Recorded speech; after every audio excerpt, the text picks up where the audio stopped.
question: why is capitalism failing? Why is capitalism failing? That is the purpose of this meeting, to figure that out. And I hope everybody agrees that capitalism is failing. Because if you think that this is a healthy society, well, you're definitely in the wrong meeting. Because there's incredible crisis out there in Canada, internationally. Just to detail some statistics, in the aftermath of, in the first few months of COVID, 3 million people lost their jobs. There was a 13% reduction in GDP. The stock market, the TSX, lost about 40% of its value. And if you walk around major cities today, you will see increasing homelessness, tent cities, reaching different sectors of the population than that have been reached by homelessness for generations. There is an extreme crisis going on. But if you're an apologist for capitalism, you'll say, well, that's just COVID. That's just COVID. Well, even COVID, they have dealt with that terribly, utterly terribly, that they've done everything in their power not to protect the population. They've always put money ahead of people. And ironically, that actually serves to destroy the economy. There's a quite interesting graph that showed that the countries with the highest incidence of COVID-19 relative to population also had the worst economic outcome. That just shows their extreme short-termist viewpoint, that they're not able to plan for the future, have confidence that you take the public health measures in order to avoid the pandemic, that you take short-term economic pain and that helps you in the long term. No, the worst place, one of the worst places is right-wing governments, United States, Brazil, India, where they've just not cared about the people, not cared about the pandemic, and just tried to run the economy. Ironically, that ends up destroying the economy. But even in Canada, things have not been good by any means. But it's easy to write it off and say, well, this crisis, it's just COVID. It's just COVID. Well, that's not true. In fact, if you look back at previous capitalist crises, you look back at 2008, they said that was subprime mortgage. You look back at the crisis in 2000, that was the dot-com bubble. If you look back to the economic crisis of the 1970s, that was high oil prices. All the way back to the South Sea bubble and the tulip bubble. If anybody knows their economic history, look that up on Wikipedia. And they always try to find some excuse that capitalism is supposed to be the most efficient way of assigning goods and services. The invisible hand of the market is supposed to equilibrate and assign resources and be for the best of all people in the best of all possible capitalist worlds. Well, it's not true. It's blatantly not true.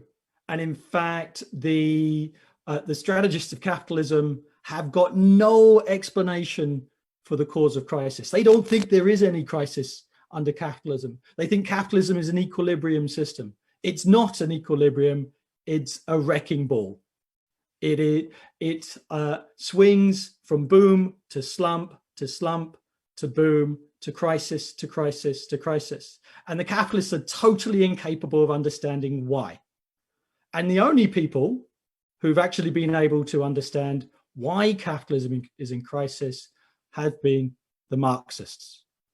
That in fact, the greatest work of Marx was Das Kapital, 3 volumes. And the biggest work of Marxism is about capitalism. It's analyzing the structure and the cycle and the processes of capitalism. And there Marx explained how capitalism inherently tends towards crisis. And it's vitally important that us as socialists, as student activists, as intelligent workers, understand how capitalism doesn't work, how capitalism robs the workers, and how capitalism can be overthrown, and what is the alternative. So that's what we're going to discuss today. That COVID has clearly made the crisis worse. This is not any normal crisis. It is a capitalist crisis with a pandemic on top of it. But a healthy society could sustain a pandemic. A healthy society could take the measures to prioritize public health and do the necessary research and do the necessary social distancing and everything that needs to be done, shut down the parts of the economy that are not essential, and could weather this storm. But capitalism has shown itself completely incapable of weathering this storm. But even though COVID itself was an unpredictable accident, that nobody could tell that this specific virus would turn up at this specific time, Marxists have been talking about an economic crisis coming for quite a while now. Actually, if you don't take my word for it, go and look on our website. Go and look on marxist.ca and marxist.com and look at our website. And we have been predicting an economic crisis for the last few years. In fact, I wrote an article approximately a year ago titled "Explaining the Coming Crisis of Capitalism," that sort of went into the growing contradictions of capitalism. And in that article, we said that it just needs a spark. It just needs something to set it off. You know, could be a trade war, could be a bankruptcy, could be a debt crisis, could be any number of things. It turned out that the spark that set off this crisis was the pandemic, but it was a crisis waiting to happen. And so I'm going to explain, to give the listeners today an explanation of why capitalist crises happen in general and why this one happened in particular. Now, the fundamental contradiction of capitalism is that workers are not paid the full value of their labor.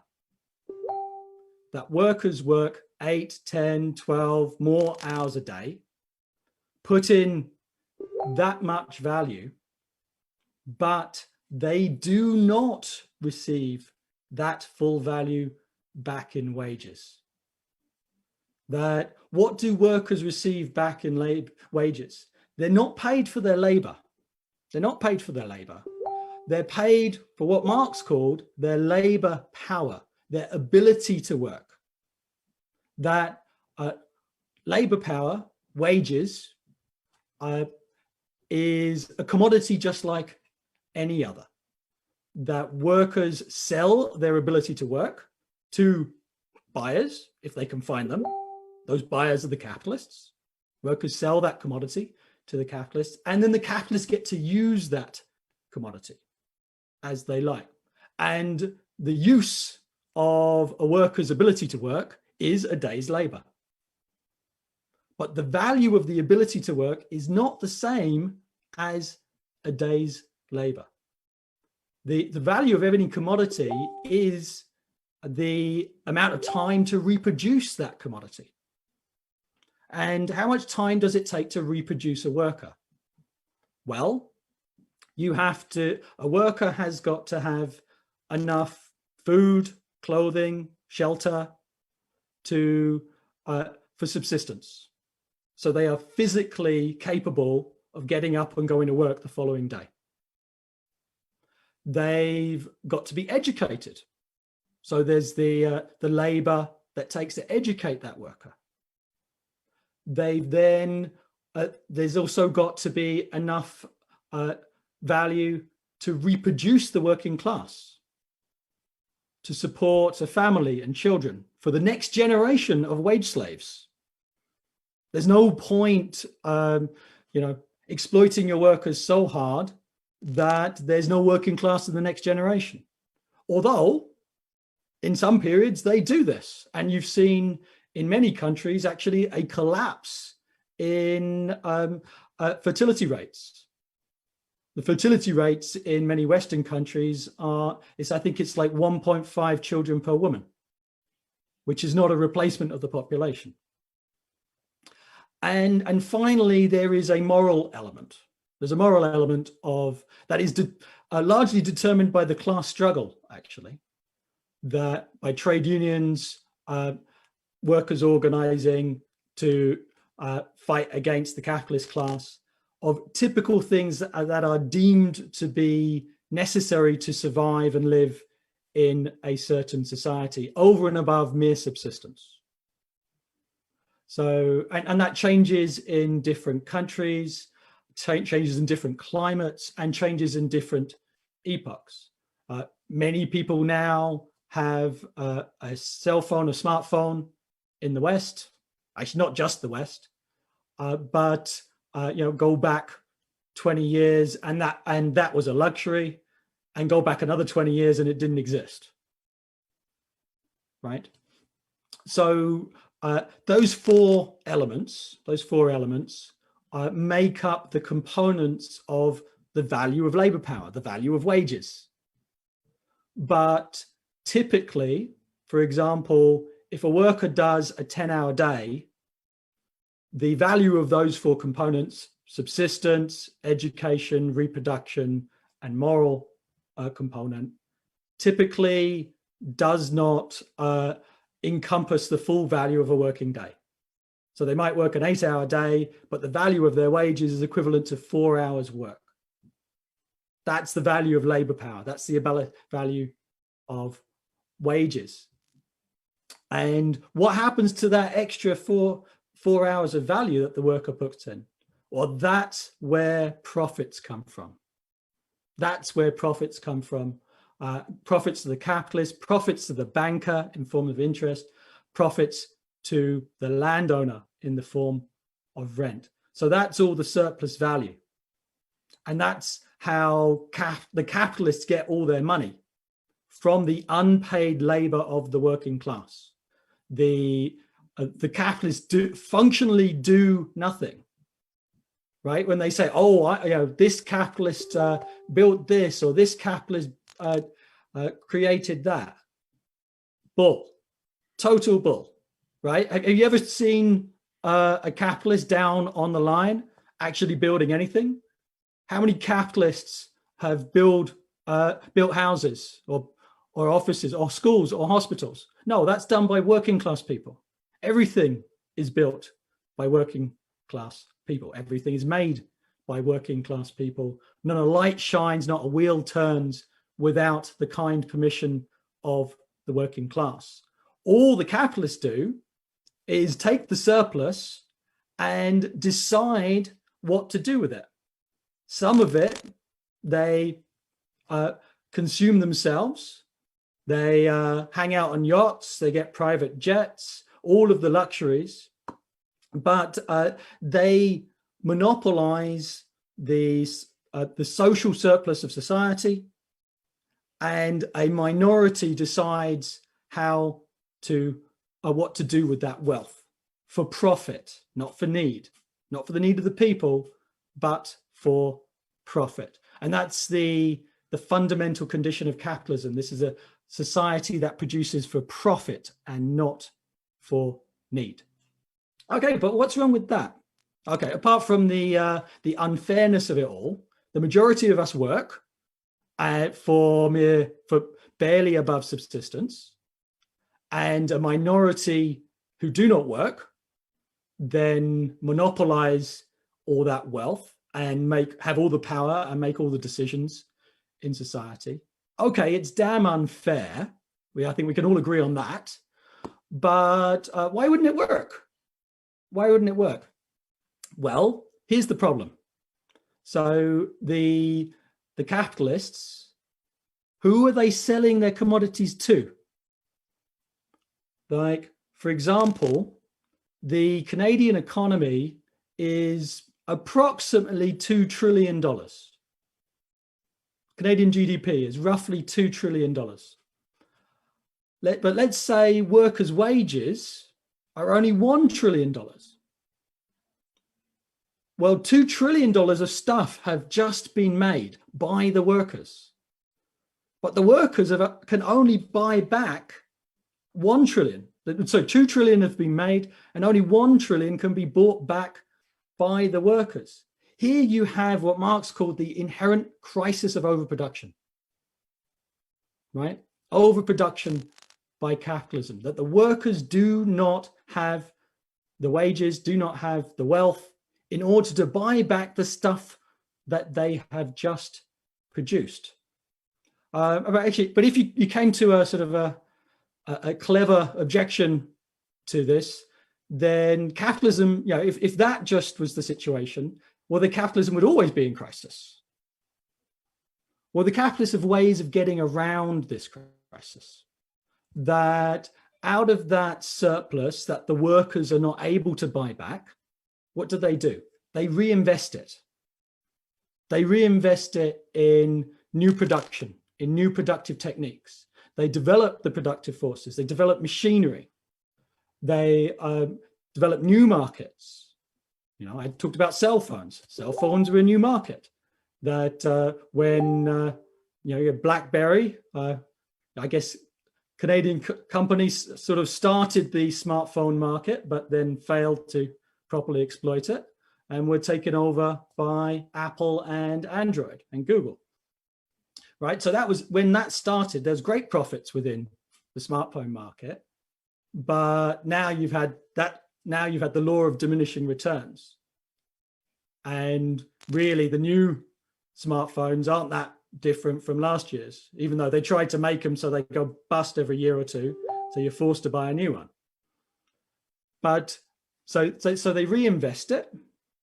They also export that capital. They export that surplus onto foreign markets and build up the productive forces in those countries. This is the economic basis of imperialism, right? Rather than build factories at home, well, you can build them in Mexico or Indonesia or China. Well, that also requires a military force to make sure that all that exported capital doesn't get expropriated by foreign workers or governments, right? So that is the economic base of imperialism, and the other way that they can expand the market and put off the crisis is by debt. Debt is essentially spending tomorrow's money today, and if workers go into debt, then they can buy more than the $1 trillion of their wages and expand the market and buy more stuff, which is all well and good in the short term, but but eventually that debt has to be paid back. And it doesn't just have to be paid back as it is, it has to be paid back with interest. So this is the cycle of capitalism. This is the basic cycle of capitalism, the boom slump cycle, that they invest, they create more productive capacity, that then they create more. They export capital, which builds up productive capacity abroad, which then creates more, and they make the workers go into debt, who can consume more for a period until they can't. All of these things serve to increase productive capacity until the market can no longer sustain it. So the market for consumer goods can no longer sustain it, and the market for machinery, for capital goods, can no longer sustain it.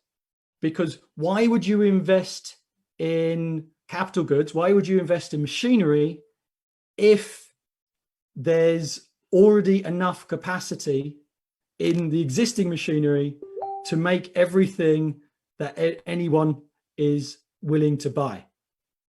That is the fundamental crisis of overproduction. And there's some very good statistics which show this to be absolutely true. You can see it, we've quoted this in a number of articles on marxist.ca, that one important statistic is called capacity utilization. Capacity utilization is the degree that the machinery is being run. So if a factory is capable of producing, so many items in a day, say 1,000 items in a day, are they actually producing 1,000? Are they producing 900, 800, whatever? Well, back in the 1970s, capacity utilization was approximately 80, 85%. So they would run the machinery at a sort of a 80, 85% rate. Over the last 40 years, there have been a steady decline in capacity utilization, and now it's regularly under 70%. So why would the capitalist invest in this environment? Why invest when the existing machinery can create more than enough that the market can buy? See, there is the crisis of overproduction, and this has been present for a number of years, just waiting for that spark to set it off. The other very important symptom of the crisis of overproduction is if you actually go to the Statistics Canada website, you can see where various sectors of society are keeping their investments. So are they, investing in Canadian companies? Are they investing abroad? And what is an increasingly important area where big business is keeping its wealth? It's in cash, dead money. It's $1 trillion. It's actually gone up from about $600 billion 5 years ago. 5 years ago, they kept $600 billion of money called dead money, doing nothing, uninvested, because they had no idea what to do with it. They were just sitting on this hoard of cash, like, a dragon from a Tolkien novel, and doing absolutely nothing with it. Now, the purpose of, the ruling class, the purpose of the capitalists is they're supposed to be, the captains of this industry who know how to run society and know how to run the economy. Well, they've abjectly failed. They couldn't run society. It's in utter crisis. They created massive inequality and poverty, but they couldn't even figure out what to do with billions and billions of dollars in order to invest, to push society forward. Well, it was $600 billion in 2015. Now it's over $1 trillion Canadian. And there's similar statistics in the United States, in Britain, in France, and Germany, all the major capitalist countries. They're just sitting on mountains of cash that they cannot productively invest, that they've got, and growth rates are previously were totally anemic, 1 or 2%, less than 2%. So this is the sort of inherent crisis of overproduction. And Marx and Engels explained this in the Communist Manifesto, where they said, how do the capitalists get out of this crisis? Well, by limiting, by making the next crisis even worse. Now, the main way the only real sustainable way for the capitalists to get out of the crisis is massive closures, shut down factories, lay off millions of people. One economist called this the creative destruction of capital, to rebalance supply and demand, to solve the crisis of overproduction. So bring productive capacity down so it is back in line with the market in the economy. The trouble is, you lay off millions of people and they get a little bit upset. If they can't pay their rent, if they can't put food on the table, that this actually has revolutionary conclusions.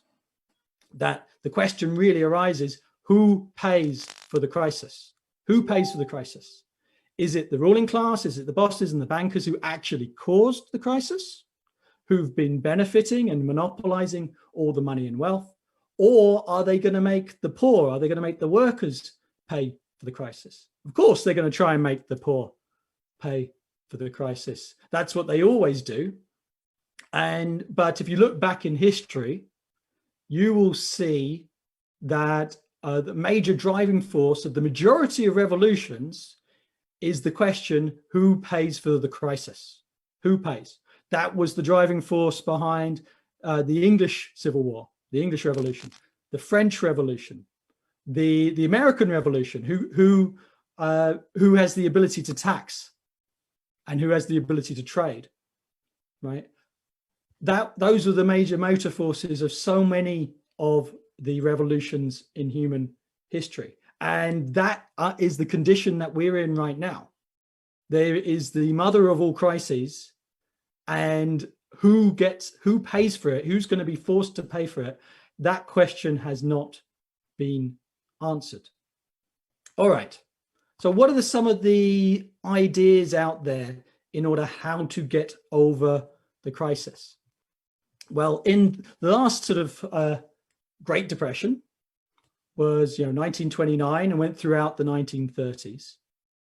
And back then, governments had the philosophy known as laissez-faire. And this was the policy of essentially do nothing. That the invisible hand of the market solves everything. You let the market go and things will end up great eventually. Bit of pain, but it'll sort itself out. Well, what actually happened between 1929 and 1933? Well, over 4,000 banks went under. Unemployment rates went up to 25%. There was mass homelessness and utter crisis. And, companies went under, banks went under. The idea that the invisible hand of the market solves things was shown to be totally false, totally false. And today, both right-wing and reformist left-wing economists have abandoned laissez-faire. They all sort of look what happened with all the bank failures in 29 to 33. I guess you've got some libertarians believe in laissez-faire, that the state should just stay out of the economy. Actually, although the right-wingers, even the right-wing parties do say the state should stay out of the economy. They say that a lot. But when they're in power, they don't do it. There's always corporate welfare. There's way more welfare for the corporations than there is ever given to working class people. So there's massive corporate welfare, which the libertarians, I guess, consistently criticize them for. Right? You're not a right winger. You're in favor of this corporate welfare, right? But if the right wing media and politicians were a bit more honest, well, they've come over to the economic philosophy of monetarism. And what this has been categorized as is socialism for the rich and free market capitalism for the poor. So the monetarists believe that the state should intervene to bail out the banks and big business. but should leave the working class leave the working class to fend for itself. That's sort of Hayek, Milton Friedman, these types. And it's a total hypocrisy. It's an utter hypocrisy. You know, they say if capitalism works, why is there so much state intervention? It wouldn't need it. The fact is that capitalism doesn't work, and there have been trillions of dollars internationally gifted to the banks and big business to bail them out. It actually totally sort of negates the logic of capitalism, that it's supposed to be, they take the risks and they get the reward, but there's no risks. They're just bailed out by the state. They're just bailed out by the state. Now, the other idea out there, now actually, and monetarism, I'll tell you why monetarism doesn't work. That you bail out the rich, you bail out the bankers, but you get that money from austerity, from cutting social programs, cutting healthcare, cutting education, cutting, and therefore you balance the budget. Well, the problem with that they did that in Greece. If you put through austerity and you cut back on the public sector and you cut back on services, well, then working class people have no money to buy stuff. So you make the crisis worse, because working class, the market collapses because workers are just struggling to survive, and they only buy what they absolutely have to, and sometimes they don't even have the money to buy what they have to. That's what happened in Greece with austerity. Okay, but then you've got the Keynesianists who believe that the state needs to intervene and go into debt, or even potentially tax the rich to create social programs or build public works.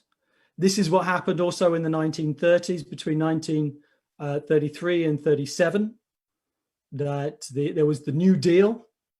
That there's all these big ideas that we need new deals, Green New Deal, this New Deal, that other New Deal, and harking back to the 1930s as though this solved the crisis. Well, for a period, it got a certain fictitious economy going. There was growth between 33 and 37. But at the end of the day, once that government intervention was taken away, the economy went back into crisis. The economy went back into crisis. From 37 to 39, there was a new economic slump that the Keynesianist method did not work. And they also ended up being inflationary. It didn't actually solve the crisis of overproduction. It's inflationary because, okay, you go into debt, where are you going to get that money from? And eventually that debt needs to be paid back. Or you print money. Well, if you print money, that ends up being inflationary. Everybody ends up poorer, functionally poorer, because the prices of goods and services goes up and up and up and up, right? You saw that in Weimar Republic Germany, where they were printing money, there was hyperinflation, and people were going around with wheelbarrows of money trying to spend it before it became worthless, right? That's the problem with printing money. So Keynesianism doesn't fundamentally solve the crisis of capitalism. Actually, it's named after a guy called John Maynard Keynes. And he wasn't a socialist. Actually, John Maynard Keynes said, in the class war, you will find me on the side of the enlightened bourgeoisie. His ideas, even though today the so-called left have taken up Keynesianist ideas, well, today, he was actually trying to save capitalism.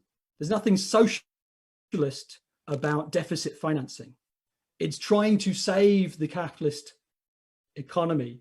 It's and the problem is, if you get the money from taxing the rich for this, if you get the money for state investment from taxing the rich, and you keep the rich, the capitalists, in control of the economy, if you tax them, if you take the money away from them, they won't invest.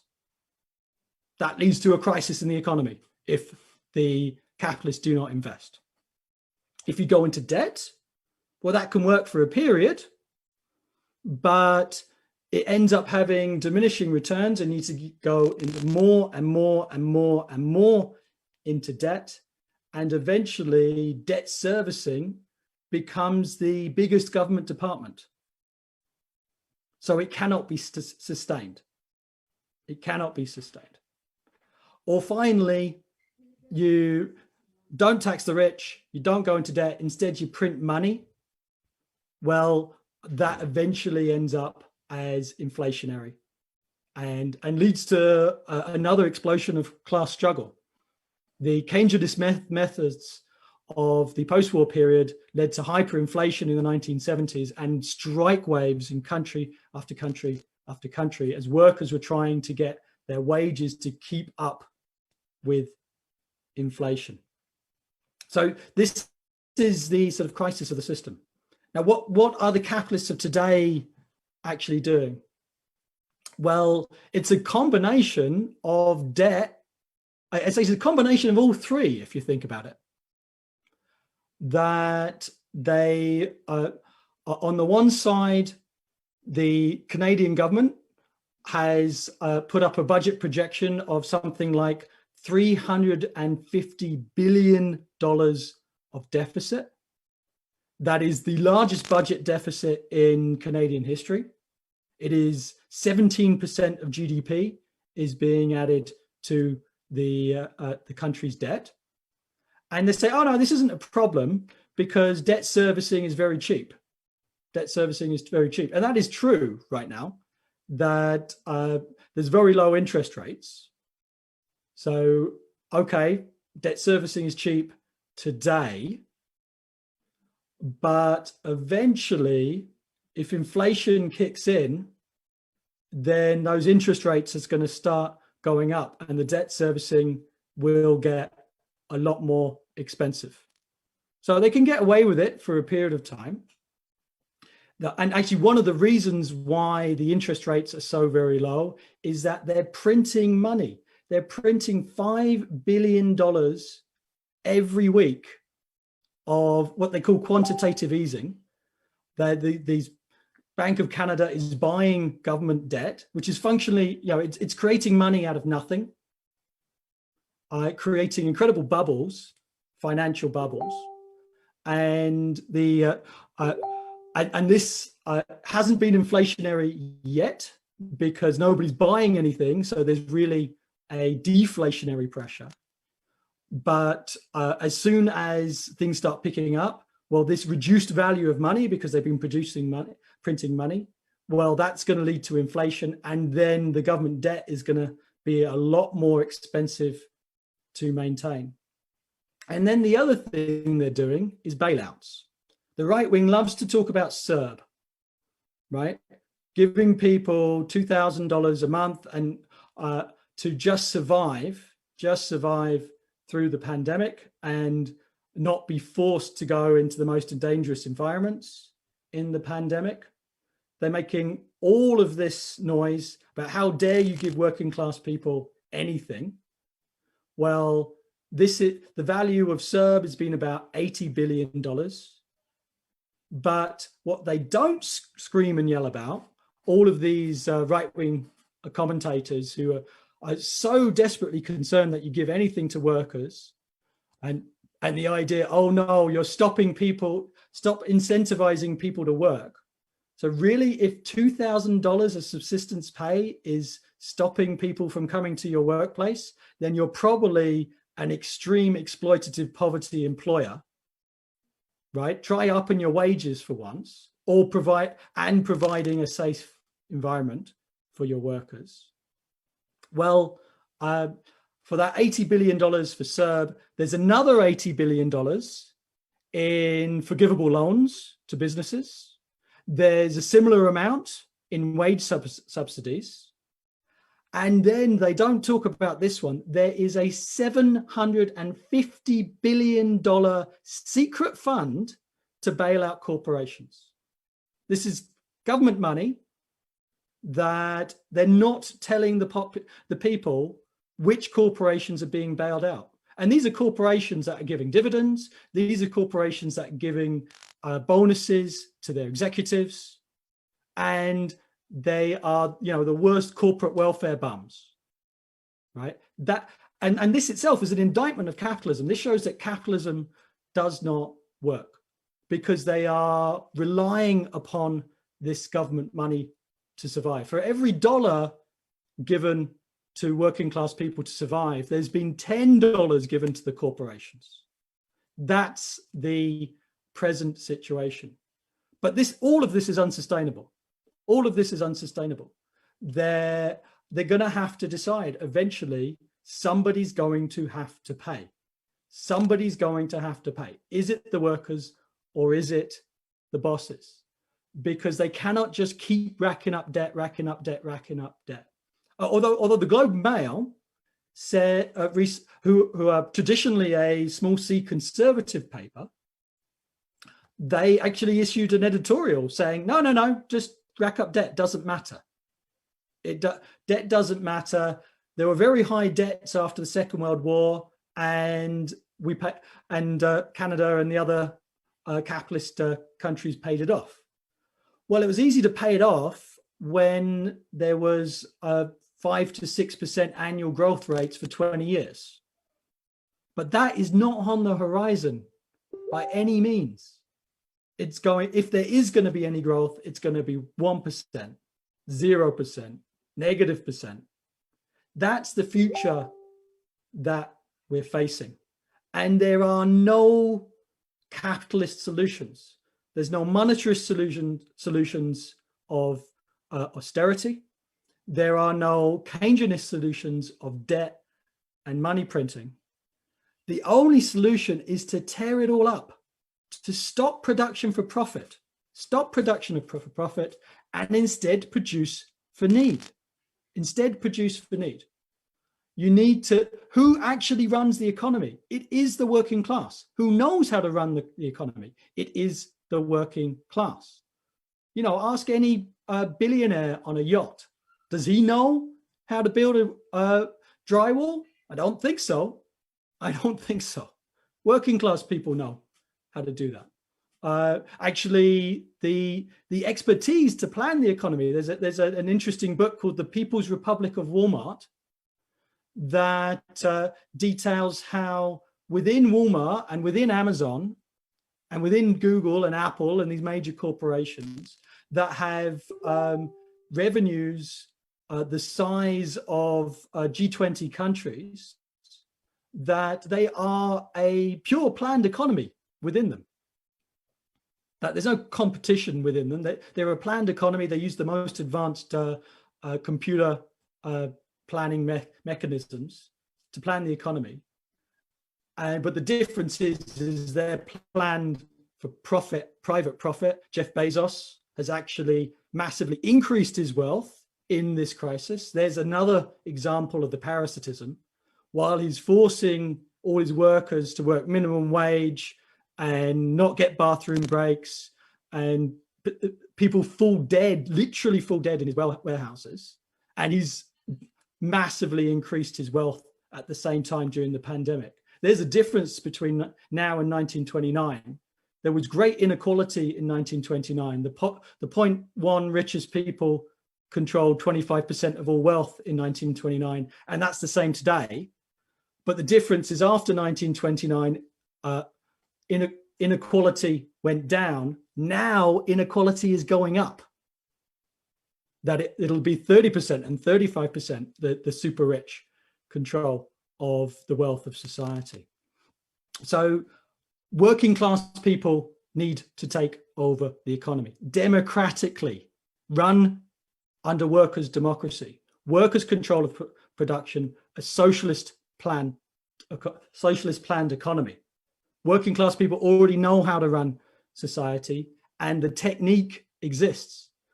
One of the problems of the Soviet Union was that the educational level of the working class was very low, and they had to rely upon privileged technicians and experts.